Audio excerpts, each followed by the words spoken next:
What's up, Lego builders? Welcome back to Coconut Brick Studios. Today, I'm gonna build the coolest army in the Star Wars galaxy. And spoiler alert, it's not the clones. Oh, come on! In my opinion, Star Wars has some of the most explored and well-known alien species in science fiction. There are a lot of powerful armies to choose from, full of cool tech, weapons, and whatever this is. But amid the masses clamoring for attention, one army stands alone above the rest. And in this video, I'm gonna build that army and create some custom mocs for it to do battle in. We're talking infantry, cavalry, and armored support. I've got some epic builds waiting for you guys, so don't forget to execute Order 66 on that like button, and let's get started. So, who has the coolest army in Star Wars? I've been obsessed with this alien species and their military ever since I saw them on the big screen back in 1999. And it is none other than the Gungan race on Naboo and their Grand Army. Now hold on a second, there might be a few disgruntled viewers out there about to click off the video because they think Jar Jar and the Gungans suck. But hear me out. I admit, Jar Jar can be a little goofy at times, but the Gungans are a very capable race who were able to hold off the Trade Federation army long enough for Padme and Anakin to do their thing, and they were also able to single-handedly capture General Grievous and use him as ransom to free Anakin Skywalker. The reason I like their army so much is because it's the perfect blend of science fiction and medieval weaponry and tactics. You have advanced energy shields capable of protecting entire armies being transported on the backs of giant war beasts. There are handheld energy shields capable of deflecting blaster fire and balls of electricity being wielded by fierce-looking warriors. But you also have big catapults supported by cavalry with electric spears, and as a big castle fan, I love this blend going on in the army. Plus, you have to admit, they just look so cool. But you didn't click on this video for an essay on why I love Gungans, so let's do some building. I'm gonna start by assembling all the Gungans I currently have. Most are in bins, but I need to snag a few off some various mocs. It may seem like I already have an unhealthy amount of these boyos, and well, I do. I built a big Battle of Naboo mock back in 2020 and needed a bunch of Gungans for it. LEGO's released 6 different Gungan minifigs over the years, which is good because it helps add some much needed variation to my army since we're not building a clone army after all. The Gungan army consists of 3 basic infantry classes: shield bearers, spearmen, and bomba throwers. There are 2 very distinct groups of Gungan minifigs, the old molded heads with no printing and the newer printed ones. These look way better and are more accurate, but I still prefer the old ones simply because of how nostalgic they are. At the front we have Captain Tarpals and Bombad General Jar Jar. The army has been assembled and it's looking good, but not grand enough yet, so it's time to bring in some reinforcements and assemble the cavalry. I hopped onto Bricklink to buy some more Gungans and accessories, and I also picked up one of their sweet rides. Luckily these minifigs aren't too expensive, the only challenge is finding them in large enough quantities, so I was able to snag a few more. I found some pretty cheap heads and popped them onto a couple of Jedi bodies, and I must admit, they matched up really nicely. But a Force-sensitive Gungan just sounds like a path I shouldn't go down. You're going down a path I can't follow. The Gungans boast of having the coolest molded Lego in all of Star Wars, in my opinion. The 2-legged Kadu. For being released back in '99, these have aged like a fine wine, unlike the 1999 Sith Infiltrator. Bruh. These orange squealing machines charge around the battle, causing chaos and death to all who stand in their way, unless your side has armored tanks.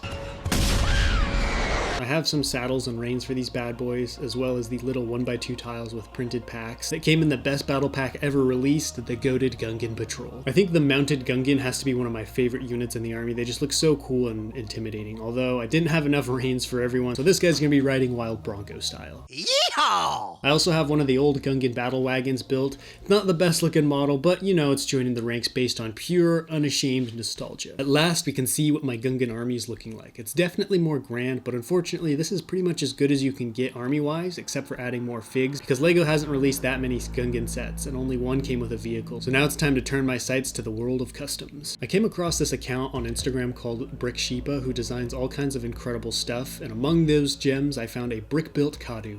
It's minifig scale as far as I can tell, and because it's brick-built, I can add different colored ones to my army.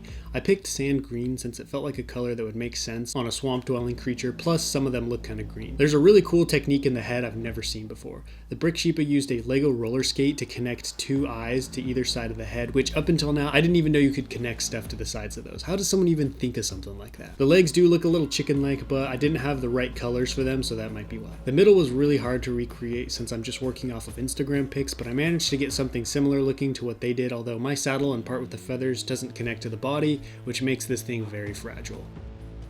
These things are magnificent, and for being entirely brick built, they don't look very blocky and are well balanced and stand on their own even with a rider. The brick Sheepa magic doesn't stop there though. They also designed one of the four-legged Falumpa sets that pull the various battle wagons. This one is bigger and has more parts than the Kadu, but was surprisingly much easier to build. It has a big body with 4 legs, but everything proportions really well together. If only the brick Sheepa had designed one of the giant Fumbas that carry the shields. That is the third and final beast of the Gungan Army, and I did attempt one once, but we don't talk about that. I do want to build at least 2 of these, and the cool thing about these brick-built beasts is I can reuse them over and over again in other builds, and in fact, you're going to get quite familiar with these and other Gungan stuff, as I have decided the year of Naboo is upon us. Now I need to build some wagons. Brick Sheepa did design one as well, but I decided to do my own as I have a different vision in mind. The classic Gungan battle wagon is a round structure with 2 massive wheels on either side, with yokes connecting it to whatever is pulling it. I want to capture the style of these wagons as best I can, so I'm using dark, organic looking pieces to make this thing look homemade and tribal. But I want mine to have a flat, wide bed for hauling troops and cargo. I'm using big dishes as the wheels, and I borrowed Brick Sheepa's yoke design because it fits the Gungan vibe nicely. Plus, having a yoke that's clipped together means I can move it in and out depending on how wide the beast pulling it is. This is exactly what I was hoping for. It looks just like a Gungan vehicle and has room to haul weapons or wounded Gungans. You can also recreate the famous Boomba mishap with Jar Jar Binks. Here it is, the full might of my Gungan Grand Army, with the exception of the Thumbos, which I will build at some point. This is quite a formidable force. I ended up with over 10 beasts and exactly 50 minifigs, but I have even more on the way. There's a catapult lying around somewhere, but it's very outdated. Now, if this were a normal army building video, this is where the end would be, but you know how I love to mock build, especially when it comes to Star Wars and Naboo, so I'm going to build a couple of mocks and put this army to the test. The first one is a mock I've been wanting to make for years now. It was inspired from a throwaway line I either heard in Phantom Menace or read in a book. It basically said that Boss Nass had successfully united all the different Gungan tribes into one big kingdom, which got me thinking, you don't reunite a bunch of tribes by being the local funny guy, you know what I mean? So there had to have been a period of Gungan warfare, which sounds so cool. I had the idea to build an ancient temple ruin, kind of like what we see in the Phantom Menace when Otto Gunga is evacuated and the Gungans go to their sacred place. I'm gonna build a ziggurat looking thing, but I don't want it to look too boring, so I'm gonna add slabs of slopes running up the sides to give it a more alien look. Since the only Gungan architecture we really see is the underwater city of Otto Gunga, I don't know what the above ground Gungan architecture looked like, and all I really have to go off of are these steps and statue heads.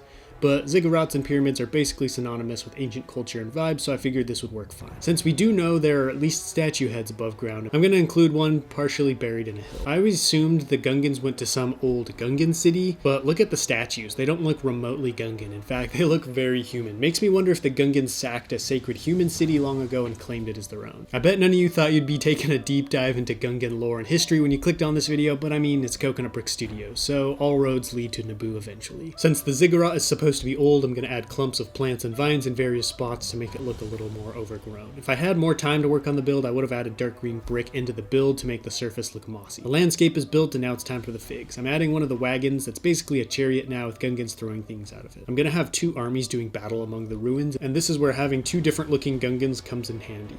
I can basically make 2 factions, the old 1999 Gungans and the newer printed ones. This will be an easy way to see who's fighting who. Deep in a forgotten jungle, a fierce battle rages. The forest Gungans are desperately holding back the warriors of Otto Gunga, who are attempting to take their sacred sites and claim their land in the name of Big Boss Nass. This turned out pretty good for being a really simple build. I had a lot of fun putting it together and setting up the various skirmishes of the battle. I built these long electric staffs for the mounted fighters, and they're basically the same thing the Magna droids use. Jar Jar showed us that Gungans are mighty jumpers, so I have some warriors leaping off the temple to attack.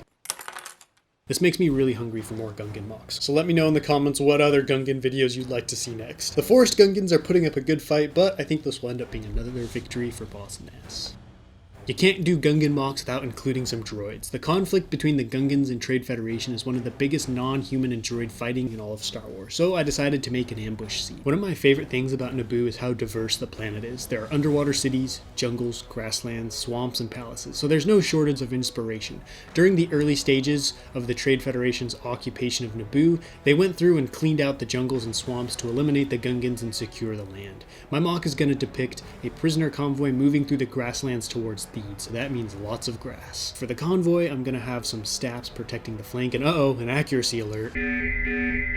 I know I used the wrong color, but these are all I have. I have some chained up Gungan prisoners being marched in the middle of the convoy. I only had 3 handcuffs, so pretend this is just the front of the column. Next, I'm gonna sprinkle in some Gungans and droids fighting each other, and of course gotta have that wagon hiding behind the hill. Here we have a brave squad of elite Gungan warriors leaping out and ambushing a prisoner convoy headed towards the city. Coming up over the hill and jumping out from behind it, the Gungans have the element of surprise and are quickly cutting down the droid guards. These two are about to dispatch the staffs, hopefully without flying them into the other rescuers. The Gungans brought along a wagon to carry any wounded to make their escape as quick as possible. They are, however, greatly outgunned and need to grab the prisoners and flee the scene before the main droid force is alerted and vulture droids are called in to bomb the area clean. Well, this might be one of my favorite videos I make this year, and it's kicking off a really exciting era of my channel. Naboo and the Phantom Menace have long been one of my favorite places and times in Star Wars, and I already have a lot more Gungan-related content in the works.